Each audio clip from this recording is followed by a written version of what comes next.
Hey guys, it's Jody here, and I have State Representative J.D. Prescott with me.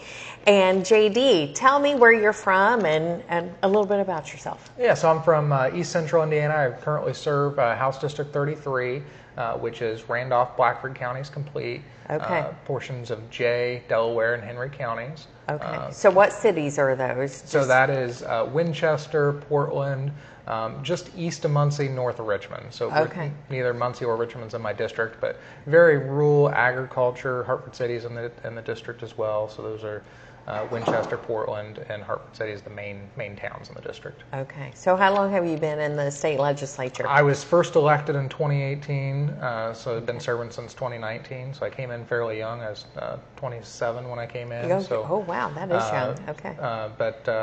But yeah, it's gone quick. Are you a farmer by trade? Did I hear that right? So our family farm is a little over 4,000 acres in Randolph County. So I grew up on the family farm. My brother and I'd be fourth generation. Nice. I'm not on the farm every day like I used to be before coming into this position. We also have other businesses. I own storage units, own a small landscape business that does commercial mowing as well. We're involved on the farm. Our family has other businesses as well. So many hats, but the main business is the family farm of about 4,000 acres. Nice. The reason why I invited you to come and cook with me today and have a little conversation is you're doing something that is kind of outside the box thinking. And that is dealing with property taxes, which first of all, that's a big deal to take on.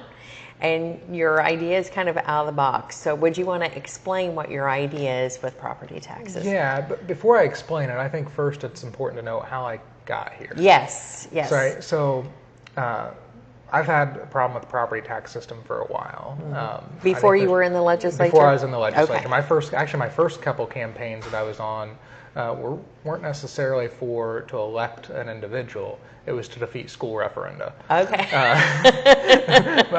My family and myself, we worked to defeat 2 school referenda in our district, and back-to-back referenda. Local school corporation tried to build a $20 million plus building. Came back, we defeated them in referenda. They came back again, tried to do it a second time, defeated them again. Turns out they ended up able to build the building, same footprint for half the cost. Because you were fighting, right. So they found a way to do it to cut the cost, which shows that these school corporations, they don't have to go out and spend the amount of money that they're building on some of these extravagant buildings. Right. They can build a building that meets the needs for, in this case, half the cost. Right. So that was one of the first campaigns I was in. But really, if you look at the property tax system as a whole, why is it broken? You've got an assessment system that's inconsistent at best, right? You can have 2 like properties and have different assessments on them. And then you ask the assessors to explain why they're different, and they're scratching their head trying to explain it. And then you also have a declining assessed valuation base. When you keep adding all these deductions and exemptions, anytime there's a property tax fix or Band-Aid put on in the State House of the General Assembly, it's usually done with a new type of deduction or exemption or shifting the deductions or system that's in place. Well, that provides temporary relief. But what ends up happening is you end up shrinking your taxing base. So yes, you'll provide relief to some people, but those that remain paying into the property tax system pay a larger share of the tax burden year over year. So you just keep shifting that tax burden is all you're doing. So the way to fix the property tax system would be to really get rid of all the exemptions and deductions, lower your rate. That'd be the way to fix it. But that's political suicide. That'll never happen because the property tax system works in the rear. So how can you come up with a new system that actually broadens your tax base and shares basically the tax burden more fairly across all citizens? That's where he came up with the sales tax on services, a system that everybody'd pay into, consumption-based tax that you basically pay on your affordability. So what I'm proposing is a complete elimination of the property tax system, including the 1%, 2%, and 3%. What I mean by that, your 1% tax caps is your homeowners, your 2% tax caps is your rental properties and agriculture, and 3% is everything else. So most people, when they talk about repealing the property tax system, they're focused on homeowners. This replaces it for everybody. So the way it would work, if this was to go into effect next year, for example, the bill that I'm going to be filing, 2027 would be the last year property tax assessments. Okay. 2028 would be the last year property tax payable. Okay. And then you would start collecting the 7% sales tax on services July 1st, 28. So there would be a 6-month overlap, but okay. That's important because, one, your property tax system operates in arrears. The taxes you're paying this year are actually last year's taxes. Right, exactly. With a sales tax on services, you've got to pay that in advance. You start with a 6-month surplus going in before those funds are paid out. Mm-hmm. That way you have stability moving forward even during an economic downturn because property tax system is a more stable taxing structure. So if you're going to a sales tax on services, it's economic dependent, so you've got to account for that economic variability. And then it would be sent back out to local units of government based on a formula. So roughly 45% of your property tax dollars currently go to schools for operations funding, debt services. And so what we do is we put 45% of the dollars going to schools to offset what they were getting in property taxes. Those dollars would follow the student just like they do in the education fund. So this is also an expansion of school choice in that regard. Okay. And then 20% would go to counties, 20% would go to cities. So 2 separate buckets there, but we're looking at a formula of 75% emphasis on population, 25% emphasis on miles of roadway. It'd be the same for each of those buckets. Again, separate buckets, but similar formulas on both of those. And then that way it's fair for both a rural versus an urban community. Okay. And then, because in rural communities we have a lot of roads but little population, but yet you still have to pay for those roads. You still have to pay for the infrastructure. Right. Same vice versa with the urban areas. They've got both high number of roads and population, so it ends up working out well. Then township government, fire districts, fire territories, library boards. That's where it gets complicated because they're so inconsistently funded across the state. Okay. I'll be honest, really no formula works great for those. So what I ended up doing is doing a 5-year look back, average the net levies, rate of inflation adjustment moving forward, and that's what we've got in the bill for there. And honestly, that's kind of a placeholder. I think you really need to have a more serious conversation about township government and funding there to get that dialed in right. But that would work to get the policy established. And then TIF districts would be the last category. When it's TIF districts, that's a tax increment finance district. Those would eventually go away. So what we're doing is no new TIF districts could be created. No new debt could be taken out on the property tax system in general upon passage of the bill, and importantly, no new school referenda moving forward upon passage of the bill. But on funding TIF districts, we'd pay the bonds off from the TIF districts through the revenue coming in on sales tax on services. Once the bond is paid off, the TIF district is dissolved and goes away. So it eventually eliminates all the TIF districts. So the funds that would be coming through this to TIF districts would eventually be shifted over to go into all the other local units of government. So it'd be an increase to do. So educate me, give me an example of what a TIF district is. Yeah, so a tax increment finance district is if you've got a developmental area where it could be a manufacturing facility that's coming in. Local unit of government puts that in a TIF district to say, okay, we're going to build out the infrastructure needed for this manufacturing facility. We're going to capture the growth. The revenue that's coming in from the growth of this is going to go to pay the bonds to pay for the infrastructure build out that was needed to bring that project. So it's an economic development tool to upfront those costs, but then pay it off versus the revenue generated from there. So you're not shifting, essentially, so you're not putting it on the backs of other taxpayers in the community to pay for the development of a manufacturing facility. So how would those sort of events get paid for in the future? Yeah. Let's say like at I-70 here in Clay County, let's say that we wanted to bring some industry, needed to do some sewage and lines and water lines. How would we do that? Right. So you do that. It doesn't do away with economic development. It just restructures it, right? Because if there's no property tax system, there's no area to allocate for a TIF district. So the way you would do it is the additional revenue that's coming into the counties and the city governments from this new system, they would be able to set aside a portion of that fund to use for economic development portions. So instead of it going through a appointed board, that's the TIF district boards that are put together, they would go through your county councils or through your city councils, depending on whether it was a county or a city project. So they would have direct control over their economic development. So your dollars. elected officials would actually have control over the money instead of an appointed board that the citizens have no idea. Correct. Liking that already. Yeah. Okay. You're putting it back into the hands of elected officials.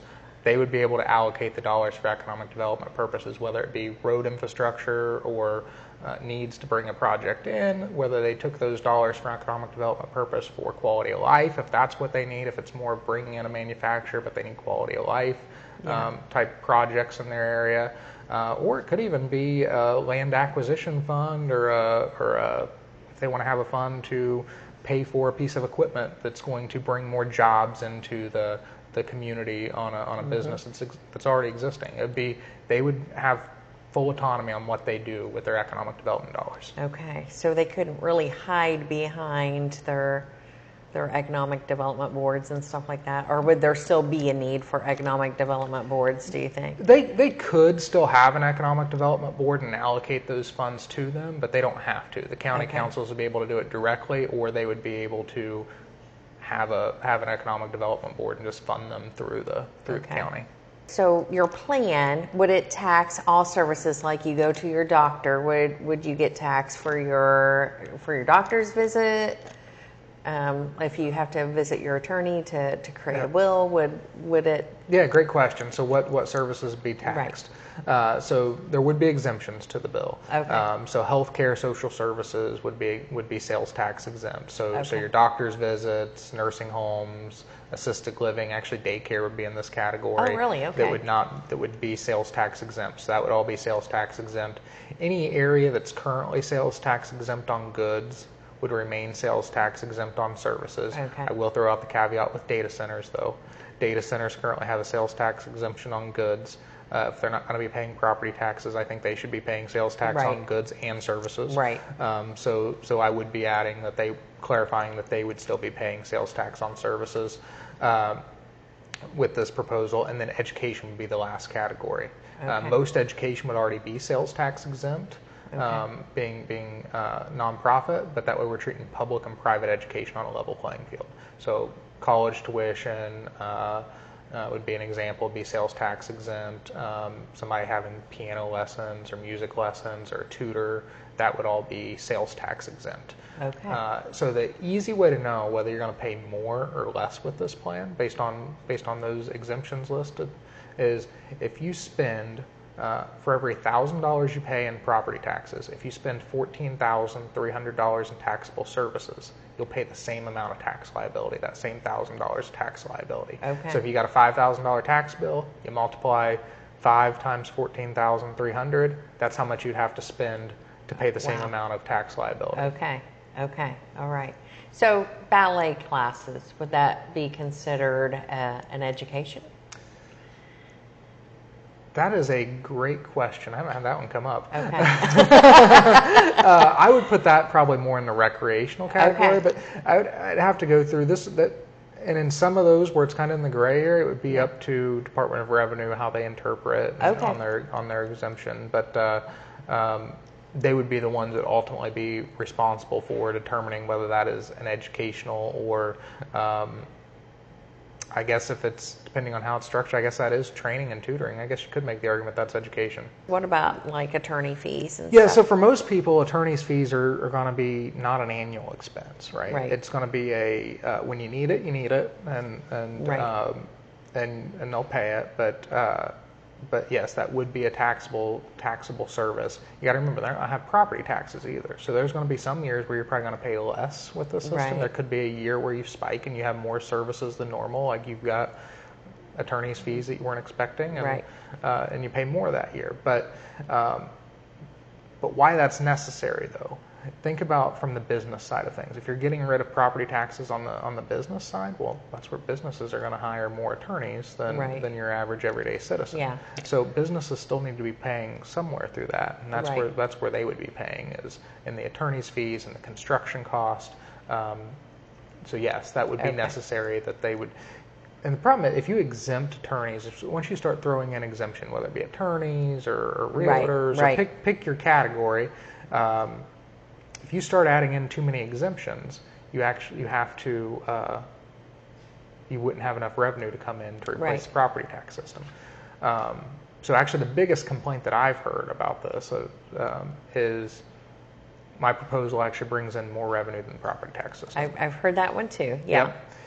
But that's important though, because one, you've got to build up a healthy reserve to provide stability for the bond markets moving forward. So you actually have to create a very large, very healthy surplus. Okay. The other part of that is, I understand how the political process works. I've been in the General Assembly long enough to know no bill that I've introduced has ever went through and hardly any legislators introduced goes through the General Assembly unamended. Right. So knowing that every organization out there is going to be fighting for an exemption. Right. You got to start. I'm starting at 7% for a reason, because if there's an exemption that gets added in that maybe I don't want to be added in, but it gets added in anyway, it's going to decrease the revenue coming in. So I need to have enough margin in that to be able to still stay at 7%, because I would hate to go out and try and sell this plan at 5.5% or 6%, which is really what's truly needed. 5.5% is what's truly needed to replace the property tax system. But if I started there, and then all of a sudden exemptions got added that I didn't want to come in, and then all of a sudden I've got to raise it to 7%, people come unglued. I'd rather start at 7%, try and keep this thing clean. If I am able to keep it clean, then I can decrease the rate to as low as 5.5%, maybe 6% moving forward. So I'd rather under promise and over deliver versus the other way around. So, see, we're in one of those quirky businesses where food, you go to the grocery store, the food's not taxed, you know, but we prepare it, it's taxed. Correct. So we are collecting sales tax, and we pay the sales tax, and we get, you know, a little bit of a discount for the collector fee, you know. So it doesn't bother me, you know, the whole idea of the sales tax doesn't bother me personally. And we're big do-it-yourselfers, so the service fee tax, that's not a big deal, you know, for us either. So I appreciate it. What I appreciate more so is actually having the surety that you own your property. Absolutely. And so what do you think some of the comebacks are going to be that they're going to want to change? Do you think that some people will say, okay, maybe if it's just on their home that they live in, you know, that those can be, you know, not have property tax, but, you know, maybe your business is taxed, or your farm is taxed, or, you know, you live on 20 acres, maybe the first 5's not taxed, but the, you know, 6 through 20 is. I mean, do you think any of that are you hearing chatter about that? Yeah, so actually one of the things that's come out with this listening tour that I've been doing, it's brought increased attention to it, and it's actually brought to light a problem that's been brought to my attention on the bonding markets, would be there's actually a clause in most local government bonds that are by the property tax system to where they can't be refinanced for a period of 10 years, which means to roll them over, the existing bonds over to a new system, you've got to wait until that clause expires to where you could refinance. Okay. So that means we are going to have to, I am working on modifying this plan to where you're going to start with homeowners and then move the 2 and the 3% later once you reduce that. So what I'm looking at is I'm updating the proposal, and I'm actually still in the works of vetting these changes out with bonding agencies and others to make sure. So this is still in the works. What I'm looking at doing is starting with homeowners first, which is roughly $3.4 billion of the property tax dollars are your homestead properties. So phase those in first within the first 2 years. Implement the 7% sales tax on services, but add business to business as an exempted category. So businesses would be exempt from sales tax on services. Okay. Because businesses would still be paying property taxes. Right. Okay. But they'd be paying at a reduced rate because if you're bringing in a 7% sales tax on services, if you exempt the categories that would already be sales tax exempt, and you add business to business as a sales tax exemption, that brings in roughly $7 billion. So double what you need to replace the homeowners portion of the property tax system. You could still set aside a portion of that for healthy reserves, replace the losses to local units of government, and then reduce the tax burden for the 2s and the 3s at the same time. Gotcha. So they still get some tax relief as it's rolling in, but that could be phased in. You also have Senator Mishler up in northern Indiana. He's had a plan for a couple sessions now to do a full homestead deduction or repeal of property taxes for homestead properties. Didn't repeal it for the 2s and the 3s. So that's an alternative plan that's been out there. So there are different concepts that are being talked about. But yeah, my goal is to eliminate completely all property taxes, but there will have to be a lengthened runway because of that. Okay. See, I love the fact that, you're admitting that you don't know everything until you go and listen to the people. And I love the fact that you're open to hear what you don't know so you can be knowledgeable and fix and make corrections. So kudos to you for being open-minded and being teachable. So thank you. Anyway, help me understand this. Clay County, this is the county I know. So the sales tax that we collect here, does it come back here, or is it all in one pot and it gets divvied up? Yeah, so the way this works, it has to be collected statewide, right, and then sent back on that distribution formula I mentioned earlier. Okay. Because if you collected county by county, in the rural communities, we don't have enough services to that would generate the revenue. Because quite frankly, a lot of times in the rural counties, we're going to more urban areas for our services. We don't have the service base. That's true. So our dollars are going to Marion County, to Hamilton County, to the donut counties. Yeah, good point. So it really wouldn't be fair to do it based on where it's collected. Yeah. It has to be done based off that formula, off a statewide formula for it to work. Okay. So what I'm hearing is that we might be able to do away with some potential county positions. Correct. Yeah. So once you get the full repeal of the property tax system in place on the 2s and the 3% as well, you eliminate the assessor's office. Right. You eliminate half of DLGF, the Department of Local Government Finance. Okay. You eliminate. Wow. Okay. You don't eliminate. You would reduce the workload in the auditor's office and the recorder's office at the local level. So it does. It provides roughly between $150 and $200 million worth of. It would save taxpayers roughly between $150 and $200 million worth of savings annually. Just in collecting the tax. Would you still need like the county treasurer then? Yeah, you'd still need the county treasurer. County treasurer would still be, responsible in paying the bills and getting those submitted.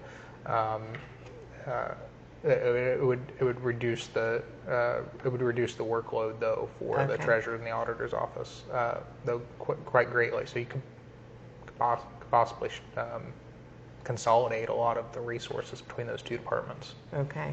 Would anything at the local level need to be beefed up with your plan, or not necessarily at the local level, at the state level though? Okay. Department of Revenue would be tasked with collecting the sales tax on services. Okay. So there would need to be a one-time expenditure to make sure that they have funding for compliance training for businesses that aren't used to collecting sales tax, that would now be required to collect and remit the sales tax on services. And I think it's important to note too that it usually takes, when I talk to businesses, 10 to 15 minutes at the end of each week to collect and remit based on their computer software that they have, and they get a fraction of a percent back to basically for their time to collect and remit that tax. So it's not burdensome on local units of government or on local business owners like some think it is. It's just they got to be trained and updated on this is what they've got to do. So there would be one-time compliance training dollars with Department of Revenue, and then there would be additional staffing required for Department of Revenue. Minimal though, because they've already got the processes in place on sales tax on goods. They're just expanding that to services. So there would be a slight increase of workload. That would be an annual increase in expenditure slightly, but that would be offset by the savings by reducing half of DLGF, Department of Local Government Finance. So your increased workload Department of Revenue would be offset by the savings in DLGF. So Vivian's recording for us. And Vivian asked a question. So we got a question from the cheap seats. That's right. Here behind the camera. Vivian, go ahead and ask it. Okay. I'll do it in a nutshell from Vivian because she doesn't have a mic on. Okay. So some states like New Hampshire, they don't have a sales tax. So she's wondering, will this affect people going outside of Indiana for services so they don't have to pay sales tax? Yeah, so I live in a border community myself on the eastern side of the state. So I think on some of your smaller ticket items, like haircuts, oil changes would be one where I could see people going out of state because, you can actually drive your vehicle across, have the service done there. On those smaller changes, you could see some of that. But I would say on those smaller ticket items, that's going to be minimal. On a $20 haircut, you're looking at a $1.50 tax total. Most people are tipping. Tax. Yeah, most people are tipping their hairdresser, so it's if anything, it's going to cut into the tip probably more than anything. It's gonna be minimal there. Right. But on your larger ticket items, that's where most people are concerned. Your construction costs, your attorney's fees, your realtor fees, but those are all areas where they're licensed in Indiana. So if it's a service that's in Indiana, even if it's an out-of-state business, they are still required to collect and remit the tax. If they're not collecting and remit the tax, they're putting their business licensure at risk. So even though they're an out-of-state company, they would still be required to collect and remit that tax. On your smaller ticket items where you can actually easily drive across state lines and have that service, but it could take place. I think it'd be minimal. But with any tax, there's legal tax avoidance. There's legal tax avoidance with the property tax system. Right? Okay. I missed that one. Well, it's okay. So businesses pay what's called BPP, or Business Personal Property Tax. We raised the de minimis threshold in Senate Enrolled Act 1 to $2 million, so they don't have to pay unless they have over $2 million of business personal property tax. But a construction company, for example, they actually pay on their construction equipment based on where it's at on tax count day. Right? Okay. So if you're a business and you've got a construction business and you've got multiple job sites and you've got equipment spread across 5 counties, why not find the county that has the cheapest tax rate to park your equipment on tax count day? Okay. Construction companies do this all the time. That's legal tax avoidance, right? And the same thing with income tax, right? That's why you've got attorneys looking through the tax code all the time. There's legal. So I don't care who you are, if you're not looking through the tax bill and looking through what is the legal way I can pay every business owner is trying to figure out how few taxes they can pay legally. That's the key, legally, right? So it doesn't matter what tax you have. There's going to be efforts to legally avoid taxes. But I think the extent with this on your larger ticket items, those would be areas where those businesses would be still required to collect and remit the tax. Also, part of your question was, how's this does this an advantage or a disadvantage with other states that may have sales tax on services or not? I would say every state has a different taxing structure, and we're all competing against each other, and so. Yes, we would have sales tax on services that some of our neighboring states don't have, but we'd also be the only state, if this bill would go into effect and fully go into effect, we'd be the only state in the nation to not have any property taxes once it's fully implemented. Okay. So to me, I think that's a larger economic development selling point than the sales tax on services. I agree. I think we'd have an influx of people coming in if that was the case. Yeah. Wow, because I was going to ask, do other states, any surrounding states tax services then? Sales tax on services? Tennessee has sales tax on services. Ohio has it's like a gross receipts tax. It's a very small amount, but they do have and actually Indiana, we have sales tax on some services in Indiana currently, just not all. Like innkeeper's tax, that's a tax on a service. Exactly. Utilities, we pay that too. Utilities are taxed. Yes. That's a service tax. So in your exemptions area, I think I should mention there that like utilities would not be taxed additional because they're already, anything that's already taxed would not get a new tax on right. top of Okay. it. So okay. innkeeper's tax would not have service tax added on Right. top of the innkeeper's tax. Gotcha. Do you feel like that this will give more power to the state and take some power away from the locals, or how do you see this? Yeah, so that's one of the concerns that keeps coming up is with the funding formula going back to the state to determine the funding formula. But I also hear from locals all the time that they don't have control of the property taxes because they're operating under the rules that the General Assembly create, and they point a finger back at the state on the property taxes. So my argument back to local elected officials is you can't have it both ways. Either you have control of the property tax system now, and you're just not lowering rates, or it's the state's responsibility to fix it. So you tell me which one it is, local government official, and then we'll go from there. I will say that having a statewide distribution formula is probably honestly my least favorite part of the plan, because it would be the state, taking and doing that. But local units of government would still have complete flexibility on how they spend those dollars. So even though we are shifting that to where the state would be responsible for that funding and distribution method, which, like I said, admittedly, that's not my favorite part of the plan, but that's the only way that this plan works, is to do it. So if there's an alternative way to do it to generate enough revenue, I'm all ears. But nobody showed me an alternative way. Is there anything that kind of protects the citizens at the county level from kind of going amok with some? Well, the main thing is, I mean, the like with the TIF district funding being eliminated, and then your economic development has to all fund through the county elected officials. It's more transparent. So you're going to have direct oversight over your local elected officials. If you don't like what they're doing with it, you vote them out. That's the easiest answer for you. But one thing I didn't mention at the beginning with the revenue coming in, we would set aside a portion of that 10% off the top into a revenue distribution, basically a reserve account. So the state would maintain healthy reserves for those economic downtimes. So that's important to know. I think it would also be important to add to the bill that would require a certain percentage of these funds to be set aside at the local level for a rainy day fund. Because local units of government, they're not going to be able to just go out and pass a school referenda to build a new building, for example. They lose referendability. They're not going to be able to just go out and raise their tax rates to do a new project. So they're going to have to budget just like families all across the state. And actually, if they're going to take out a loan, they're going to have to set aside money, build up reserves. That way they can have a healthy down payment for that bond before they take it out. So so you're moving from a system of the property tax system. Ironically, it actually encourages local units of government to go into debt.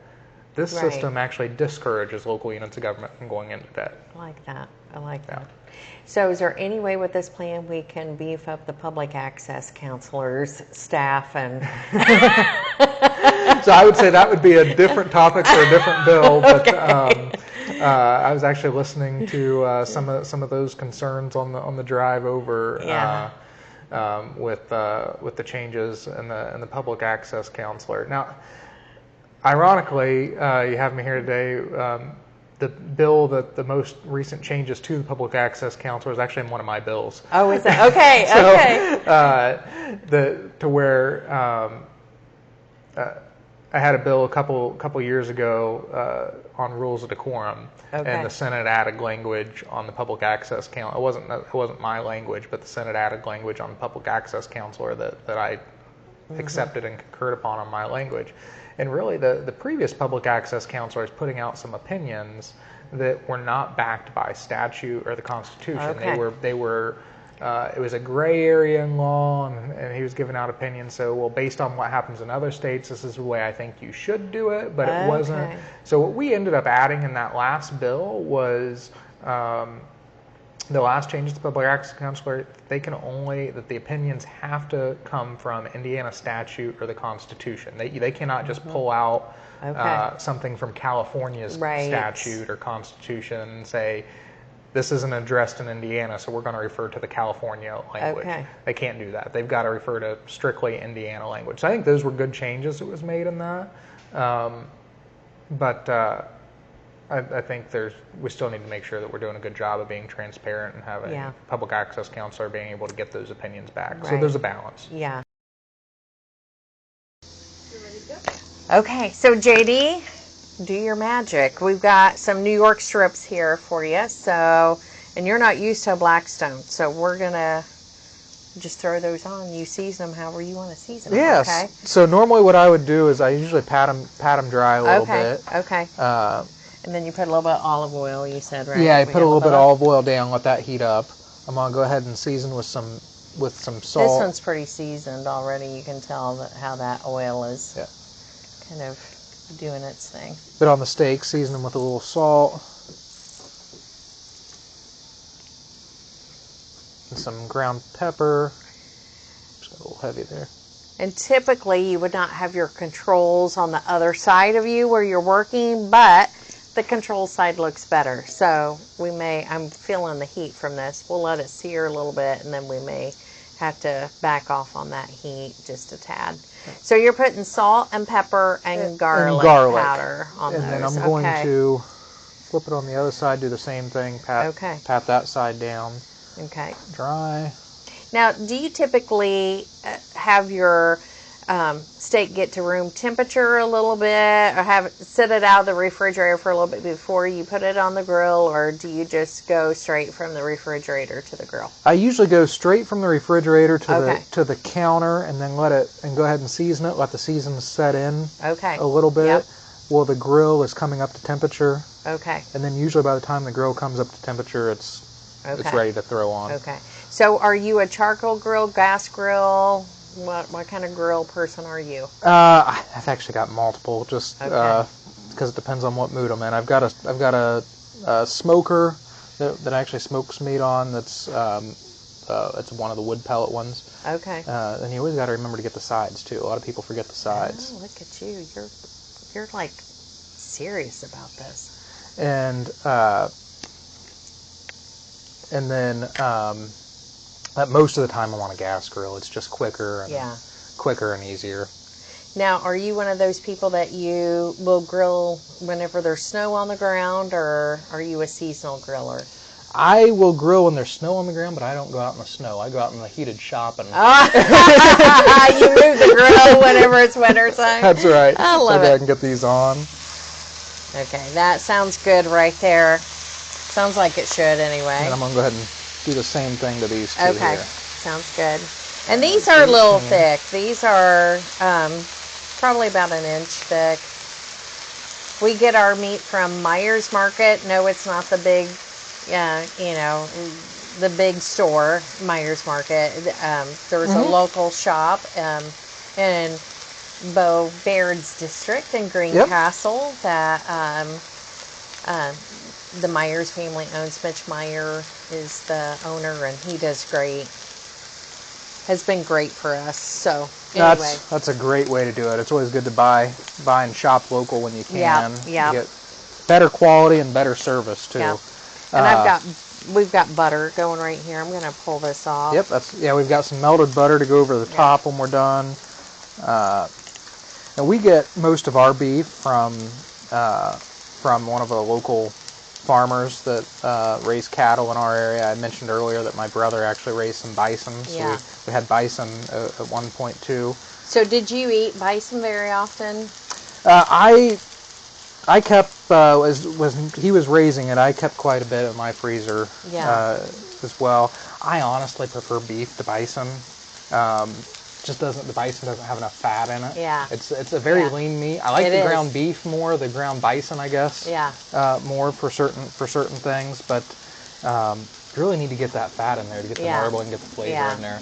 My husband had alpha-gal, from the tick, and this is the first time we noticed that he had it. Figured out he had it in 2007. This is the first year that he's been able to start eating beef again.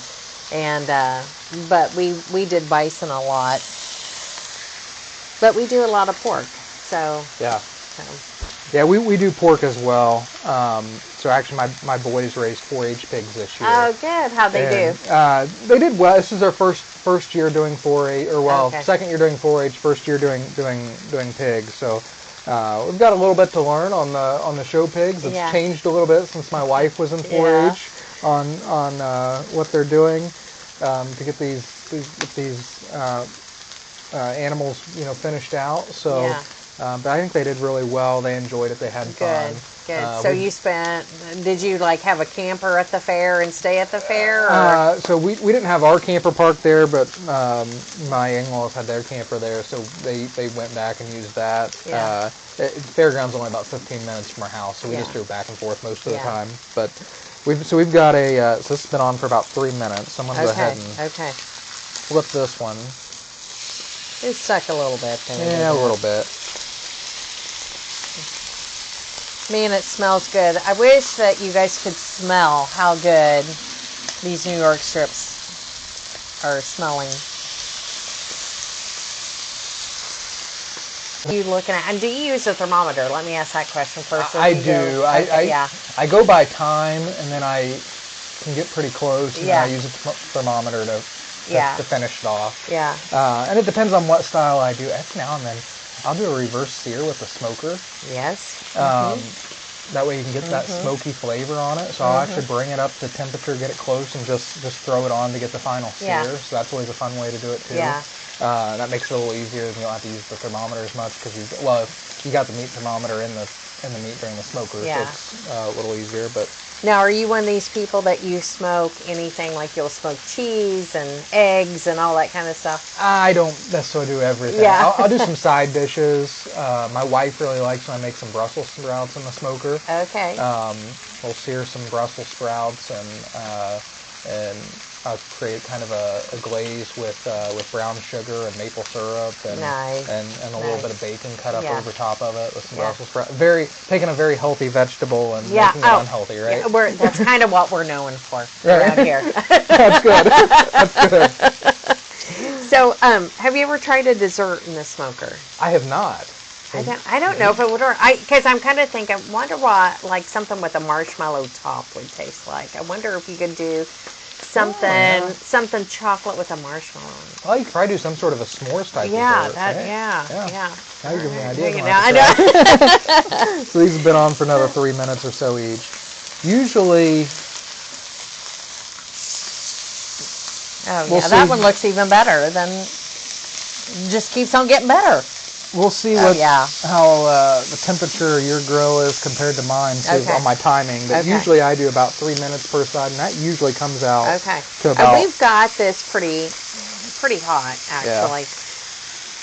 Yeah. So you're traveling around the state and telling people about your idea of how to do away with property taxes. How many events? Because you're going to be in Terre Haute tonight. So how many events have you done so far? Do you have on the calendar, and are you open to doing more? So I've done roughly a half dozen, give or take, a couple thus far, and that one right there is good. One there is ready to come off. Yeah. And I've got probably another half dozen planned. Now, before I take this off, if these are New York strips, you've got that big fat cap on that side. You got to render that down a little bit. Okay. Oh, look at that. That sounds like you're professional. You can tell your mom had a restaurant. Did you have to work the restaurant very much? So she sold it when I was in middle school, so I never worked like on the kitchen side of things. I did, wait tables. And I was a really good food tester. Oh yeah. Well, hey, you need that anyway. Right. I'm gonna put a paper towel down. I know this isn't kosher, but I should have brought out a third plate. There we go. So those two are okay. And sorry, you let them rest for a little bit. I do. I usually let them rest. And what I like to do is take that melted butter. Okay. And just kind of brush some on, or pour it? Just pour a little bit right over top of it. Okay. Or I can, or you can, however you want to do it. I'll do that while you're keeping an eye. Nice. Now, do you use a steak sauce typically? Are you a purist with the meat? As long as the steak's cooked right, I say you don't need a steak sauce. I agree.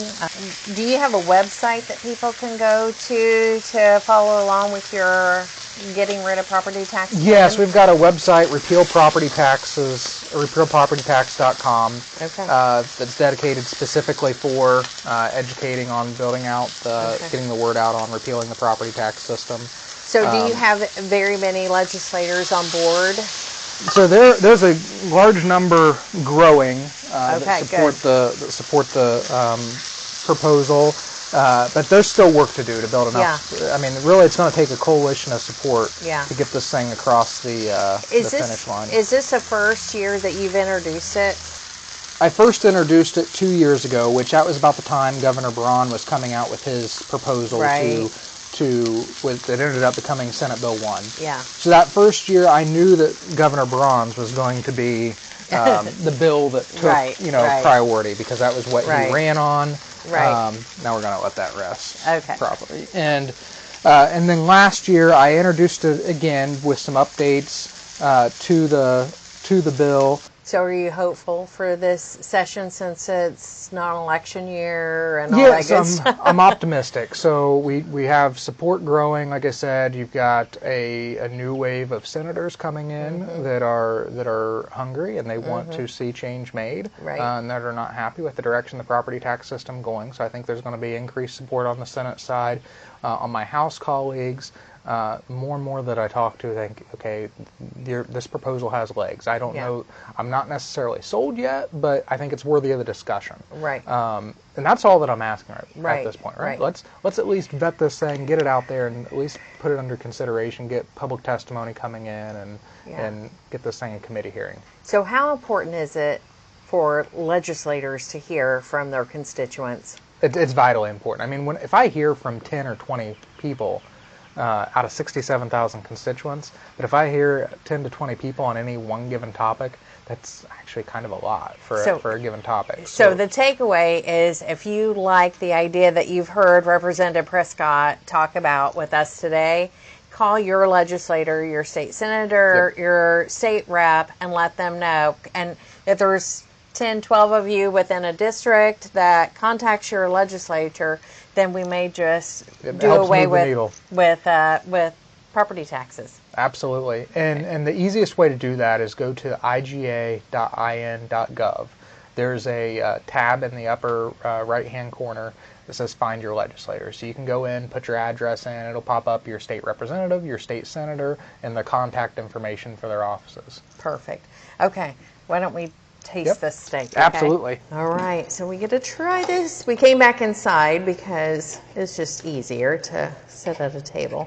Does that look like medium rare? Yep, that looks that little bit more rare, but it's I think I got yours a little bit more towards the rare side. I apologize on that. That's all right. I have learned, whenever I was young, I thought everything needed to look like shoe leather, but I have learned that the flavor is in the rare. How'd I do? Good flavor. Thank you so much, Senator Representative Prescott, for coming and sharing with us your plan. I love it. Hopefully your plan will get us all some relief. No, thank you. I appreciate it. Thank you for having me. Thank you.